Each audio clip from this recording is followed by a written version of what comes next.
dal leen ak jàmm ñu xëy tàqaan yéeni kaay xëyndoo tàmbali ko Le Soleil yéeni kaay jant bi Le Soleil la mu xëy naka dikkaat na naka ci feetuk Noël googu nga xamante ni si waa jàngu gi ñu ngi ko doon amal waaye la ca gën a fës nag yéeni kaay bi na fintoon yi naka la ñuy ñaan mooy jàmm naka justice ak piété les exhortations naka de l'église ndaxte ni jàpp nañ ne ñu ngi jëm ci ay élection ñoo ngi sàkku nag te aju politique yi ñu amal ko ci jàmm ak salaam ci justice ak piété yoo xamante ni daanaka du am benn rëq-rëq Sud Quotidien ci loolee la xëyaat ndax justice naka ci Sénégal ak jàmm présidentielle élection yu leer nañ te ñëpp bokk ci nag loolee rek nag waa jàngu bi di sàkku nag Noël naka ngir fexeer ka ba boole xel yi ak xool yi naka Sénégal am jàmm. L'Observateur ne ki amul jàmm kay fintoon yi naka moo di Ndella Madior Diouf juróom benn ci ay doom yoo xamante ne si dañ leen a suul foofu ci ñu amul benn kayit nga ni ma lan ubbil yéenekaay bi nee na Ndella Madior Diouf nag dafa doon signé ay acte de décès yoo xamante ni si mu ngi ko doon jaareel ci SOS structure am boobee nga xamante ni si moo nekkoon structure de santé boobee animatrice bu rajo boobee nga xamante moo nekkoon ci Safir FM te doon suul naka gone yooyu nag moom itam yónnee na ko ciix naka ba garde à vue ko ubbil yéenekaay bi xëy na ti si nettali du ci waarum Libération yéenekaay ci la xëy nee na mbirum pouponnière naka bu kër yërmande fi mu toll nii daanaka ñàkk yërmande lañu fa gënoon a gis ndax les dernières révélations yi nga xamante enquête bi jot na koo fësal yéenekaay bi ne Ndella Madior Diouf ak assistant ma nag ñoom ñu doon gérer wàllum accouchement yam juróom ñett ci ay agent yoo xamante ñoo ngi woon ca boobule pouponnière naka niki tey jii di talaata ji lañ leen war a defeere ñu fanaani seen guddi gu njëkk ca kaso ga brigade de protection des mineurs naka moom jot naa reporté juróomi décès maanaam juróom ñoo xamante ne ci ñàkk dañ seen bakkan te si ñoom nëpp nag foofee lañ leen dal dee suul ci loo xamante ne si amuñ benn kayit am na lu si bëri loo xamante ne si xëy na mbir la ak lëndëmte ak jëf ju ñaaw enquête yéenikaay bi ne fës na koo fësal nag Les Échos yéenikaay xëy di fësal leneen te moo di taxe contribution économique légale de la valeur ajoutée yéenikaay bi ne nag ak ñàkk a tolle dëgg nag moo am ci séddale gi ndax Rufisque Touba Dakar Plateau ñoom ñëpp nag dañ leen a choyé Dakar Guédiawaye naka Pikine ak Thiès nag ñoom dañ leen a léegi ca ginnaaw am na ci yenn communes yu opposition xamante ne yu mel ni Yoff Grand Yoff ak Ziguinchor ñoom nag sédd nañ leen bu baax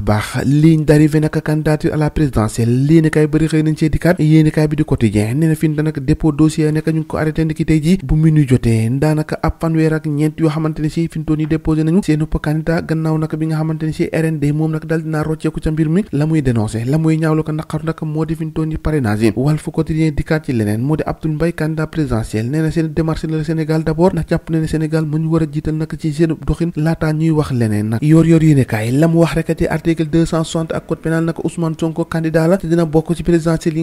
nga xamante ne ca la ñu jëm ñoo xamante ne seen xam-xam màcc na ci wàllu yoon ñoom ñëpp àdduna ña ci mbir mi bokk na ci professeur Ngouda Mboup Ngagne Demba Touré ak yéen naataangoom gis na ne fintoon ni moom Ousmane Ngom moomee naka war na mën a bokk ci li nga xamante ne si moo di candidat ci élection présidentielle du njat dem naka candidat dans l'angoisse d'un rejet yéenekaay bi ne fintoon ni naka am na ci ñu bëri ñoo xamante ni ñoo ngi tiit ñu dal dee sànni naka seeni candidature ndax jàpp nañ ni naka seeni candidature yi motatul lu mu ci doon lu nag Ousmane Sonko déposé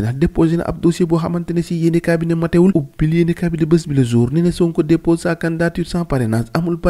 attestation de caution yéenekaay bi ne loolu tax naka dossier bi naka matewul waaye naka lu mu ci doon lu naka ab éventuel mën na njort nag ab victoire foofee ca Cour suprême mystère sur le plan B fintoon ni naka plan B boobee naka kenn xamagul ko ñu ngi xëy ni mii ni fu ne naka dossier bu yaatu la si dal dee def naka mar bu metti bu am foofee ca diwaanu ko Touba ubbil yéenekaay bi ne te daaru mi nag ab agent de santé nee na seen poste santé boobee nag semaine a ngi nii nag yéenekaay bi ne kër docteur googu amul ndox fintoon yi gars yi dañuy jaaba jonge sonn dëgg la ñu def mawti raxmati naka face à démographie galopante fintoon yi nag nit ñi ñoo ngay gën a bëri te ndox a ngay gën a manqué wax ci tàggat yaram ak làmb ji nag yéenekaay bi de su leen xëy na see dikkaat nee na naka combat bi doon dox ci diggante nag Bombardier ak Reug nag yóbbu na Bombardier fa nga xamante ni si moo di retraite yéenekaay bi naka jël boo xamante ni set wecc te leer la ko dal dee daan yéenekaay yu bëri nag xëy nañ samp ab laaj ci Bombardier ndax dafa war a dem retraite am deet lu mu ci doon lu naka fi ñu toll nii ay balam ñoo ngi tàmbalee jeex benn